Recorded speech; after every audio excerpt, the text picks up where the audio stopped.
সম্মানিত সভাপতি হিসাবে উপস্থিত আছেন বাংলাদেশ জাতীয়তাবাদী স্বেচ্ছাসেবক দল পুরাহাটি ইউনিয়ন স্বেচ্ছাসেবক দলের বিপ্লবী আহ্বায়ক জনাব রাজু আহমেদ।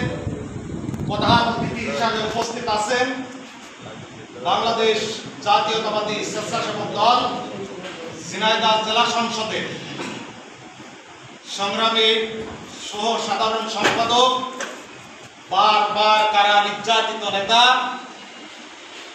শেখ হাসিনা আন্দোলনে অত্যন্ত প্রহরী হিসাবে যিনি দায়িত্ব পালন করেছেন, পূর্ব অঞ্চলে প্রত্যেকটি কর্মসূচিতে রাতে এবং দিনের কর্মসূচিতে যিনি থেকেছেন, সেই প্রধান অতিথি হিসাবে উপস্থিত আছেন কাজল মালিকা। বিশেষ অতিথি হিসাবে উপস্থিত আছেন বাংলাদেশ জাতীয়তাবাদী স্বেচ্ছাসেবক দল ঝিনাইদহ জেলা সংসদের সুযোগ্য দপ্তর সম্পাদক, কারা নির্যাতিত নেতা জনাব মুস্তাক আহমেদ। আমাদের মাঝে উপস্থিত আছেন বাংলাদেশ জাতীয়তাবাদী স্বেচ্ছাসেবক দলের সংগ্রামী সদস্য সচিব, থানা স্বেচ্ছাসেবক দলের সংগ্রামী সদস্য সচিব জনাব মশিউর রহমান, কৃষক দলের যুগ্ম সম্পাদক, জেলা কৃষক দলের যুগ্ম সম্পাদক বড় ভাই মাফিনুর রহমান। আজকের এই আমাদের মাঝে উপস্থিত আছেন থানা স্বেচ্ছাসেবক দলের যুগ্ম আহ্বায়ক জনাব স্বপন হোসেন। আমাদের মাঝে যুবদলের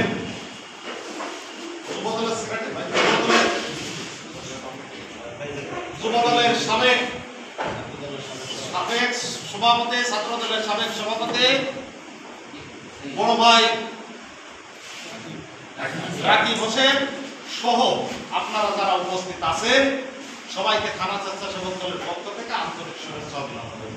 সংগ্রামী উপস্থিতি, একটি উর্বর জায়গা পুরাহাটি ইউনিয়ন, বিএনপি হাটি।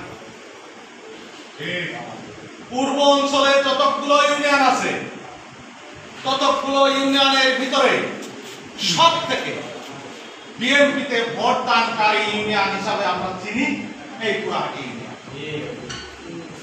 সংগ্রামী উপস্থিতি, এই কারণেই কথাটা বললাম। আজকে মাত্র মিটিং ছিল 18 জন।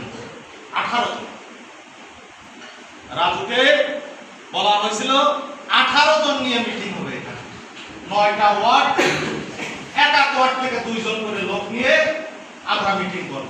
আমাদের মিটিং 18 জনের সফল মিটিং। সেটা হয়ে গেলেও কি রায় সমাবেশ। এজন্যই থানা স্বেচ্ছাসেবক দলের পক্ষ থেকে আন্তরিক শুভেচ্ছা অভিনন্দন।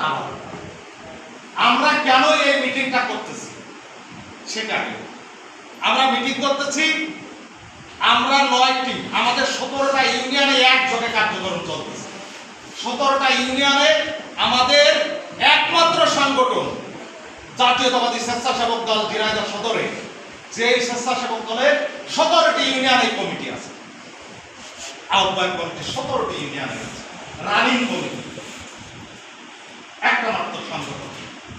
সেই সংগঠনের 9টি ওয়ার্ডে এই নির্বাচনকালীন সময়ে আমাদের জনপ্রিয় জননেতা, জননন্দিত জননেতা, আগামী দিনের এমপি হবেন প্রিয় নেতা অ্যাডভোকেট এম এ মসজিদের নির্বাচন সামনে রেখে, ধানের শীষের নির্বাচন সামনে রেখে আমাদের প্রতিটি ওয়ার্ডে এই 17টা ইউনিয়নের প্রত্যেকটি ওয়ার্ডে একটি করে মিটিং আমরা নির্ধারণ করেছি। একটি করে মিটিং আমরা করব। সেই মিটিং এর মাধ্যমে যেহেতু আমাদের ওয়ার্ড কমিটি নাই, আমরা স্বেচ্ছাসেবক দলের ওয়ার্ড কমিটিটা আপনাদের মাধ্যমে ওই ওয়ার্ড বিএনপির সভাপতি সেক্রেটারির মাধ্যমে, ইউনিয়ন বিএনপির সভাপতি সেক্রেটারির মাধ্যমে, অন্যান্য অঙ্গ সংগঠনের নেতৃবৃন্দের মাধ্যমে আপনারা কি সার্বিক সহযোগিতা করবেন কিনা সেটা করবেন। সংগ্রামী উপস্থিতি, এই ছিল মূল বিষয়, এই ছিল মূল এজেন্ডা। বাংলাদেশ জাতীয়তাবাদী স্বেচ্ছাসেবক দল সারা বাংলাদেশে যে অগ্রণী ভূমিকা পালন করেছে অন্যান্য দলের থেকে সারা বাংলাদেশের স্বেচ্ছাসেবক দল সব থেকে বড় ভূমিকা পালন করেছে। সবাই করেছেন, কিন্তু স্বেচ্ছাসেবক দল ভূমিকা পালন করেছে বেশি। এটা জোর গলায় বলতে চাই। বাংলাদেশে স্বীকৃতি দিয়েছেন স্বেচ্ছাসেবক দলকে জননেতা আগামী রাষ্ট্রনায়ক তারেক রহমান। এই কারণেই স্বীকৃতি দিয়েছেন। আপনারা দেখবেন, যদি লক্ষ্য করে থাকেন, যুবদল, ছাত্রদল আর স্বেচ্ছাসেবক দল তিনটি সংগঠনকে একত্রিত করে বাংলাদেশে সমস্ত জেলায় সমস্ত কার্যক্রম পরিচালনা করছে। প্রিয় উপস্থিতি, স্বেচ্ছাসেবক দল কোন ছোট দল নাই।